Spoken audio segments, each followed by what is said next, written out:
오늘 시간에는 병신일주에 대해서 말씀드리겠습니다. 병화가 나의 오행이며 그리고 병화는 양에 속할 것입니다. 그래서 화의 기운은 곧 나 자신의 음양 오행으로서 중심이 되고 나머지 오행 관계를 규정하는 것이 육친입니다. 그래서 명리학에서 일간 중심한 육친을 잘 파악하는 것이 무엇보다 중요한 것입니다. 병신의 입장에서는 병화가 신금을 바라보는 것입니다. 신금은 편재입니다. 왜 편재냐 하면 화의 입장에서 금은 내가 극하는 것입니다. 극한다는 것은 관리한다는 것이며 그 관리하는 입장에서 오행이 바로 극하는 입장에서 마주 보게 되니까 상극 입장이고, 상극에는 내가 극하는 경우가 재성이고 내가 그걸 당하는 것은 관성이 되며, 음양이 같을 경우는 편재가 되고 음양이 다르면 정제가 될 것입니다.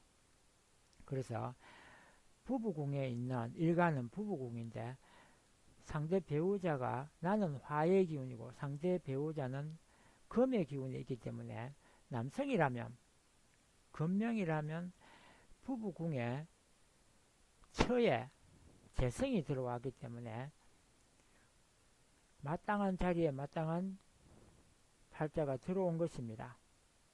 그러나 정제가 들어오면 좋지만 정제가 아니고 편제가 들어와 있기 때문에 편제는 정제보다는 조금 관계가 애매한 관계의 입장입니다. 그래서 정제가 아니고 편제라는 것은 내가 대운이나 세운에서 정제운이 왔을 때 결혼을 하는 것이 좋을 것입니다. 편제는 까딱하면 놓칠 수도 있고 지나갈 수도 있고 부부의 운이 약하기 때문에 언제라도 끊어질 염려가 있기 때문에 조심을 해야 될 입장입니다. 마음 놓고 그냥 기다려서는 안 되는 그런 운이라고 보시면 되겠습니다. 내가 적극적으로 대시를 하고 적극적으로 노력을 해야만 붙잡을까 말까 하는 그런 배우자라는 의미입니다. 우선 육친관계를 먼저 살펴보면 화가 중심이 되는 병화인 나는 사화와 같이 음양과 오행이 같은 사람을 보면 걸록이 되고, 또한 음양이 다른 정화나 오화를 보면 제왕이 되고 급제가 되는 것입니다. 급제라는 것은 재물을 급탈한다는 의미가 있습니다. 그래서 사주팔자에 정화나 오화가 들어오면 그 육친에 따라 재물을 빼앗긴다는 의미가 들어있다는 것입니다. 그리고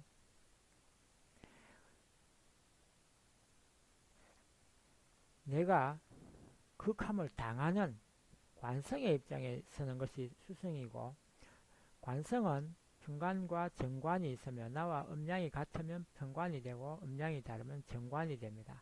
편관은 뭐고 정관이 뭐냐고 물으신다면, 관성은 직업이나 명예 뭐 이런 것들일 텐데, 정관은 정규직이 될 것이고 남성에 있어서는 자식이 될 것이고 여성에 있어서는 남편이 될 것입니다.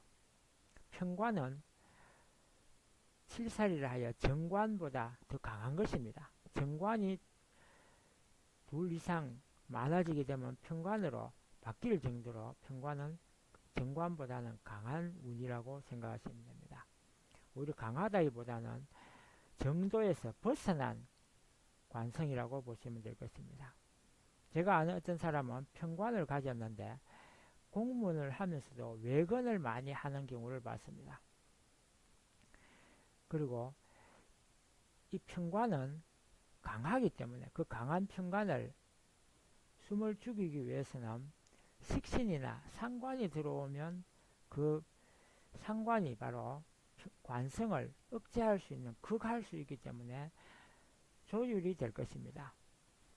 편관이 나쁜 것은 아닙니다.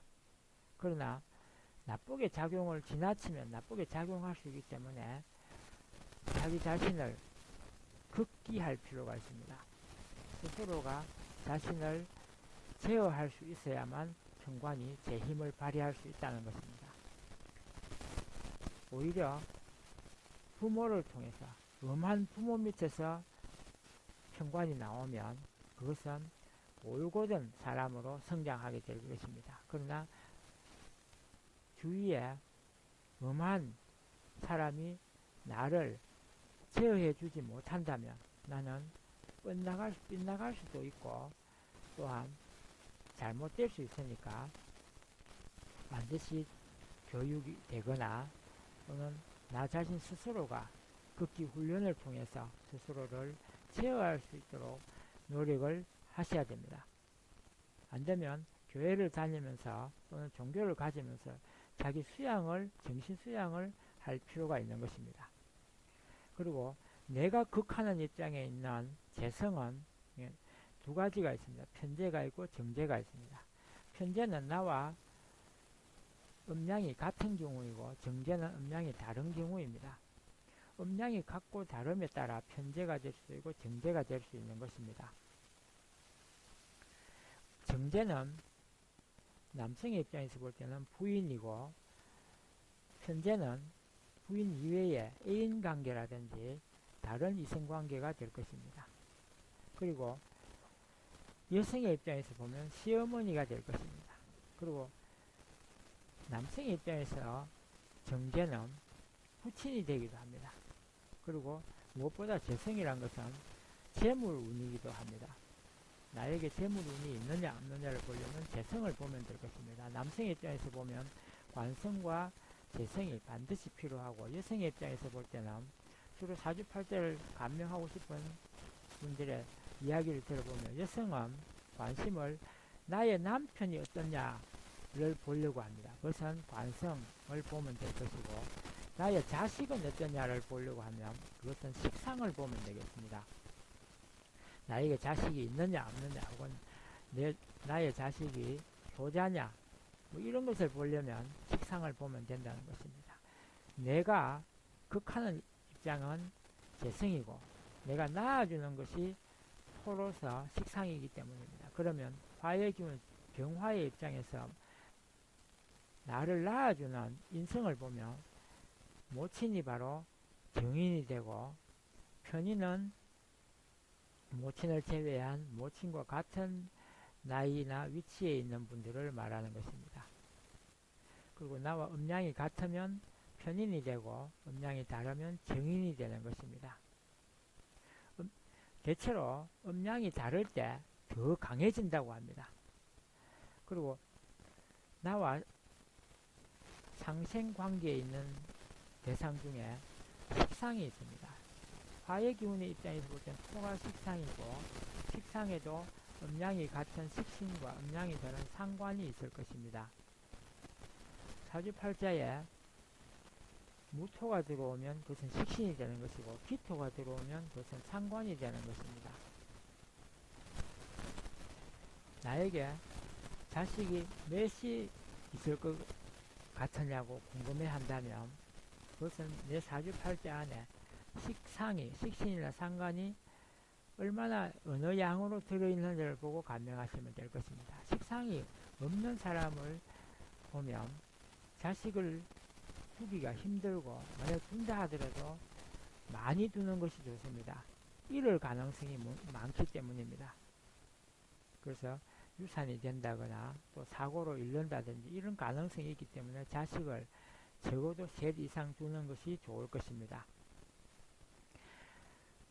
오늘은 병신일주에 대해서 말씀드리고 있습니다. 병신일주에서 신은 금의 운이고 나의 정화의 입장에서 보면 금은 재성입니다. 그리고 재성 중에서 나와 음량이 같기 때문에 편재의 입장이고 편재는 무을경일 것입니다.